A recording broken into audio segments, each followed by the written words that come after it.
सोमनाथ स्वाभिमान पर्व में शामिल हुए पीएम मोदी कहा कि इस पर्व में कोने कोने से लोग जुड़े। ये समय और वातावरण अद्भुत है। सोमनाथ में अध्यात्म की अनुभूति है। पीएम मोदी ने कहा कि सोमनाथ स्वाभिमान पर्व में आना सौभाग्य है। 1000 साल पहले क्या माहौल रहा होगा। आस्था के लिए हमारे पूर्वजों ने जान की बाजी लगाई। पीएम मोदी बोले कि पुरखों ने महादेव के लिए सब कुछ न्योछावर किया। सोमनाथ पराक्रम और वीरता का साक्षी, मजहबी लूट को साधारण बताया गया। पीएम मोदी ने सोमनाथ मंदिर में पूजा अर्चना की। मंत्रोच्चार के साथ शिवलिंग का जलाभिषेक भी किया। गुजरात के गिर सोमनाथ में सोमनाथ स्वाभिमान पर्व के दौरान शौर्य यात्रा निकाली गई। प्रधानमंत्री मोदी हुए शामिल। सीएम भूपेंद्र पटेल और डेप्यूटी सीएम हर्ष संघवी भी मौजूद रहे। शौर्य यात्रा में 108 घोड़े शामिल। यात्रा के दौरान खुली जीप से पीएम मोदी ने दोनों हाथों से डमरू बजाया, हाथ हिलाकर जनता का अभिवादन किया।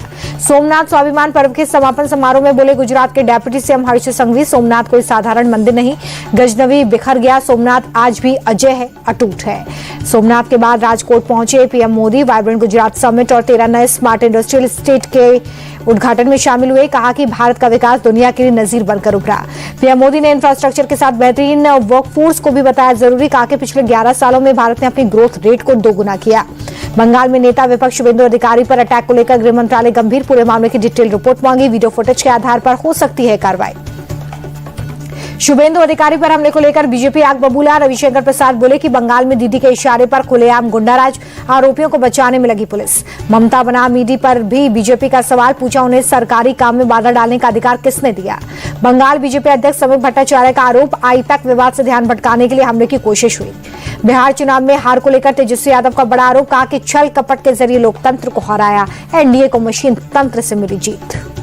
तेजस्वी के बयान पर चिराग पासवान का पलटवार। कहा जंगल राज के युवराज को अपनी गलतियों पर मंथन करना चाहिए। यूपी के आगरा से 38 बांग्लादेशी डिपोर्ट अवैध रूप से भारत में रह रहे थे। जेल में सजा पूरी होने के बाद कड़ी सुरक्षा में वापस भेजे गए। ओडिशा के राउरकेला में इंडिया वन एयर का 9 सीटर विमान दुर्घटनाग्रस्त। प्लेन में उस वक्त 7 लोग सवार थे, सभी लोग जख्मी। तेलंगाना के वारंगल में किडनैपिंग रैकेट का पर्दाफाश, 2 लोगों को पकड़ा, अपहरण किए, 5 बच्चों को सुरक्षित बचाया।